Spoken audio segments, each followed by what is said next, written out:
How to use the cheapest marketing video type most profitably.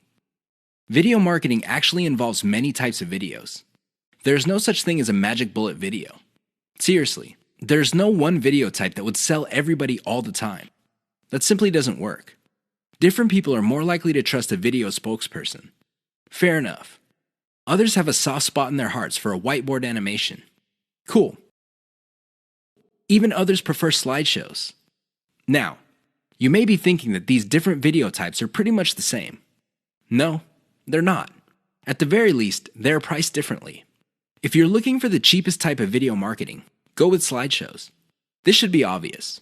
Basically, you take different pictures and you come up with captions. You edit them together. Maybe you play a soundtrack in the background, and you have yourself a nice, professional-looking slideshow. Now, you may be thinking that since these are cheap, they're not all that persuasive. Think again. You just have to use them in the proper context of the KLT sales method. Some slideshows are to develop knowledge. Other slideshows are to get people to prefer your particular method. And other slideshows are to get them to trust the specific product that you're selling. Again, slideshows are not much different from the other videos in terms of the KLT sales method. What makes them stand apart is the fact that you can create a lot of them and they're dirt cheap. Use your secret weapon. There's one secret weapon that would really turbocharge the impact of slideshows.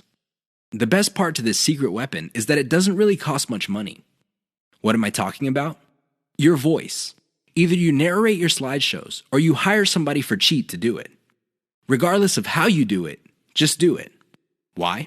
When your slideshow has an actual human voice playing over it, it gives it a personal touch. The viewer doesn't get the impression that they're back in high school being forced by their teacher to watch some boring slideshow video. Instead, the voice element in the slideshow creates all sorts of emotional imagery. This makes your slideshow more powerful. Now, you may be thinking that you need to be slick to do this. No, it's okay to make mistakes. As long as you're personable and you impress the viewer, you'll be fine. How do you impress people? Very simple. Impress them with facts and results. Let me tell you, people brag all the time. That's not going to impress anybody. Why? Everybody does it. However, when you show people that the stuff you're talking about is real, you know they will sit up and pay attention. That's how you impress with facts and results. Finally, call the viewer to action. This is the key. Always call them to action.